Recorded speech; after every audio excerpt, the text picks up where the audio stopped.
Bonjour à toutes et à tous. Nous poursuivons aujourd'hui l'étude des vecteurs du plan et nous nous intéressons au paragraphe grand 2, petit 2, du grand 2, petit 2, opération et vecteurs. Alors, une propriété de définition qui définit la somme de deux vecteurs, U et V. Alors, une propriété, soit deux vecteurs U et V, eh bien l'enchaînement des translations de vecteurs U puis de vecteurs V, eh bien en fait c'est une translation de vecteurs W. Et la partie définition, c'est qu'on appelle ce vecteur somme des vecteurs U et V, et l'on note U plus V. Voilà. Donc j'ai fait le dessin avec des points A, B, C. Donc si j'enchaîne la translation qui envoie A vers B, donc par le vecteur U, qui est ici le vecteur AB, puis j'enchaîne avec une translation de vecteur BC, qui est le vecteur V, mon point A se transforme en B, puis en C. La propriété dit que c'est une translation de vecteur AC. Voilà. Et donc je note, je dis que U plus V, eh bien c'est ce vecteur-ci. Et donc la somme de deux vecteurs s'obtient en mettant bout à bout les deux vecteurs auxquels je vais faire la somme, c'est-à-dire le vecteur AB plus le vecteur BC. Le vecteur somme, bien sûr, a pour origine l'origine du premier vecteur et pour extrémité l'extrémité du deuxième vecteur. Alors on peut proposer une preuve de la partie en rouge ici, qui affirme que l'enchaînement de deux translations est une translation. Vous pouvez omettre cette preuve dans un premier temps. Donc, je considère un point M du plan et M' son image par la translation de vecteur AB. Et puis, eh bien, j'enchaîne, je note M seconde, l'image de M' par la translation de vecteur BC.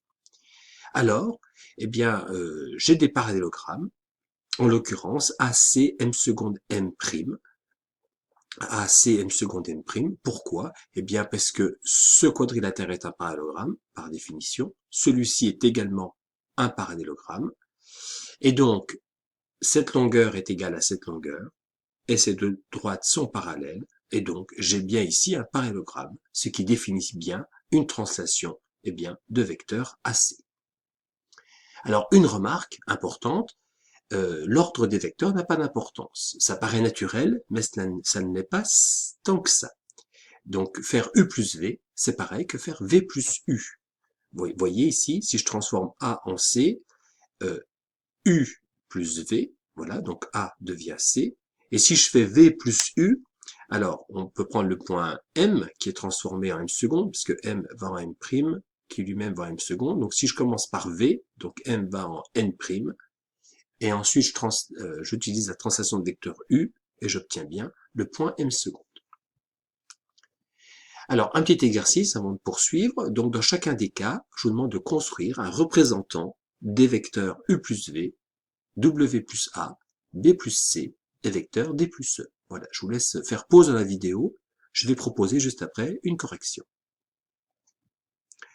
Voilà, donc voilà une correction. Donc on vous demandait un représentant du vecteur U plus V, donc il faut mettre les vecteurs U et V bout à bout. Donc moi j'ai décidé de prendre ce vecteur V et de dessiner un représentant de V au bout de U. Donc je construis un parallélogramme, comme ceci, et donc j'ai V ici. Et donc la somme des vecteurs U plus V, eh bien c'est ce vecteur qui est en rouge. Voilà. Vous pouvez avoir fait une autre construction, hein. Le vecteur U plus V, vous pouvez très bien le mettre ici, c'est bien le même vecteur. Ensuite, W plus A, c'est pareil, il faut mettre les vecteurs bout à bout. Donc, pour ma part, ce vecteur A, je l'ai mis d'origine ici, extrémité de W. Et donc, la somme, c'est l'origine de W, et l'extrémité, c'est l'extrémité de A. Et donc, voilà la somme W plus A. Vecteur B plus vecteur C, eh bien, on va mettre bout à bout les vecteurs. Eh bien, le vecteur C, je le prends, je le mets au bout de B, et donc l'extrémité, on s'aperçoit qu'elle vient à l'origine du vecteur B. Et donc, la somme des vecteurs, c'est le vecteur nul. Enfin, la somme des vecteurs D plus E, donc là, les vecteurs D et E ont même extrémité. Je ne veux pas qu'ils aient même extrémité, moi, ce que je veux, c'est les mettre bout à bout. Donc, j'ai décidé de prendre le vecteur E et d'en dessiner un représentant d'origine l'extrémité de D. Et donc le vecteur E, on le retrouve ici. Et la somme des vecteurs D et E, eh bien, l'origine du premier est pour extrémité l'extrémité du deuxième. Et donc voici en rouge le vecteur D plus E. Alors, on poursuit le cours. Donc, on parlait de somme de deux vecteurs, U plus V, ou le vecteur AB plus le vecteur BC, et on disait que c'était le vecteur AC. Ça, c'est ce qu'on a dit dans la définition au tout début de cette vidéo. Eh bien, cette relation, elle a un nom. C'est ce qu'on appelle la relation de Schall. Vecteur AB plus vecteur BC égale vecteur AC. Vous apercevez qu'il y a le point B ici, extrémité du premier vecteur, et étant l'origine du second vecteur. Donc, cette relation de Schall, liée complètement à la définition de la somme de deux vecteurs, eh bien, elle peut servir dans deux cas.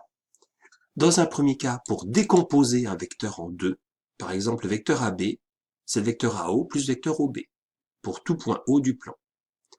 Et cette relation peut servir pour simplifier une somme. Par exemple, si je vous propose la somme AB plus CA plus BD, eh bien, si on réorganise cette somme, j'échange les deux premiers termes, CA plus AB plus BD, eh bien, CA plus AB, par la relation de Schall, eh bien, ça fait le vecteur CB.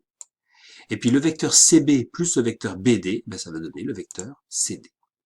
Donc, voilà, deux utilisations importantes de cette relation de Schall. Alors, continuons dans les opérations sur les vecteurs. On peut, donc je considère deux vecteurs U et V, eh bien je peux définir l'opposé du vecteur U. Et cet opposé, je vais le noter moins U. Comme pour les nombres, l'opposé de 2, c'est moins 2. Alors qu'est-ce que le vecteur opposé à U? Qu'est-ce que le vecteur moins U? Eh bien c'est un vecteur tel que la somme U plus moins U, c'est le vecteur nul. C'est comme pour les nombres. Qu'est-ce que c'est que moins 2? L'opposé d'un nombre x, eh bien c'est le nombre tel que la somme fasse 0. 2 plus moins 2, ça fait 0. Enfin, on peut parler de différence. U moins V, eh bien en fait, U moins V, la différence, c'est une somme. Hein. U moins V, c'est U plus le vecteur moins V. Alors, un exemple que j'ai encadré parce qu'il est important. Donc, en fait, l'opposé du vecteur AB, c'est le vecteur BA. Pourquoi? Eh bien, parce que AB plus BA, avec la relation de Schall, ça fait le vecteur AA, c'est donc le vecteur nul. Vous le voyez ici, vecteur AB plus vecteur BA, c'est le vecteur nul. Et donc, le vecteur BA est bien l'opposé du vecteur AB. Alors, je peux donner sens également au vecteur, à la notation 2U. 2U, ben, de manière naturelle, c'est U plus U. Ou alors, je peux donner sens à la notation moins 3U. C'est moins U, moins U, moins U. Je peux donner sens également à la notion de 1 demi de U. 1 demi de U, ben c'est le vecteur qui additionné à lui-même va donner U. 1 demi de U plus 1 demi de U égale U. C'est naturel. Et plus généralement, eh bien, je peux donner sens à la notation KU, où K est un réel. Alors, si le réel K est positif, eh bien, le vecteur KU, c'est le vecteur qui a même direction et même sens que U, mais dont la longueur est K fois celle de U.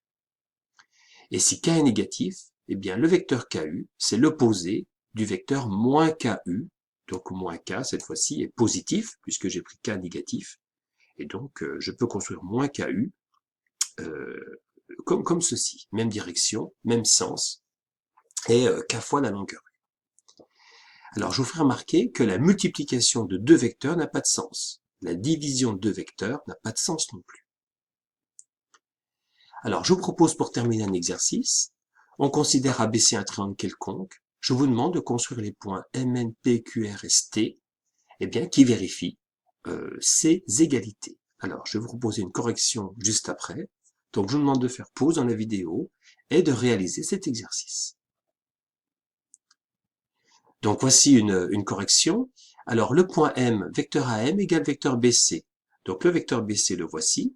Et donc, je veux que ce soit le vecteur AM. Et donc, ce vecteur BC, il faut que j'en ai un représentant d'origine A. Donc, je construis un parallélogramme. Et donc, mon point M est ici. Le vecteur AM est égal au vecteur BC. Vecteur NA égale vecteur AB. Eh bien, je prends le vecteur AB et je veux qu'il soit d'extrémité A. Donc, le point N est ici. Le vecteur AB, j'en prends un représentant d'extrémité A. Vecteur BP, c'est l'opposé du vecteur AC. Donc, voici le vecteur AC. L'opposé, ben, c'est le vecteur CA. Donc, voici moins AC, CA.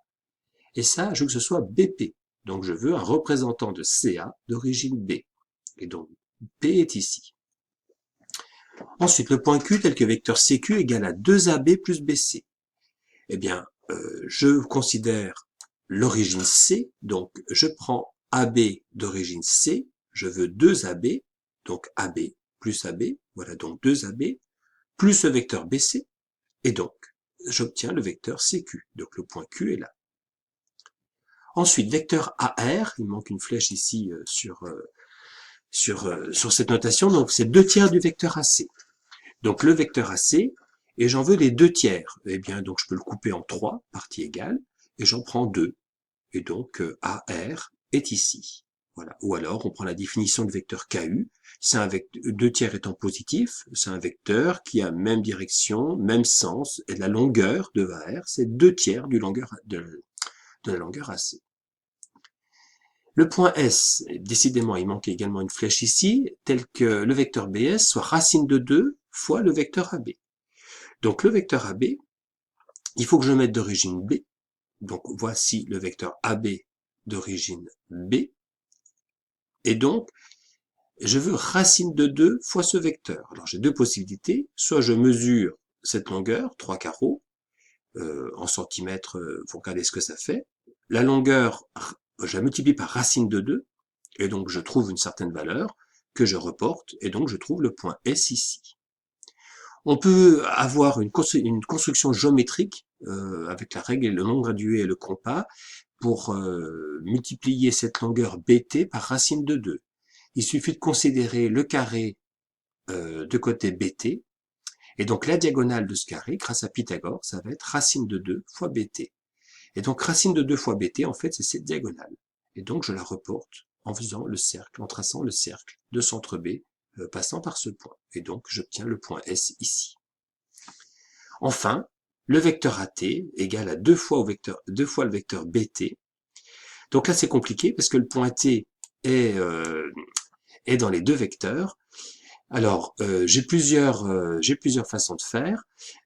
Soit j'utilise Chal, hein, donc le vecteur en introduisant par exemple le point B ici, donc vecteur AB plus vecteur BT égale 2BT. Donc ça veut dire que le vecteur AB, c'est égal au vecteur BT. Et donc le vecteur BT, c'est le vecteur AB. Donc je prends un représentant de AB d'origine B. Et donc le point T est ici. Voilà pour aujourd'hui, je vous dis à la semaine prochaine.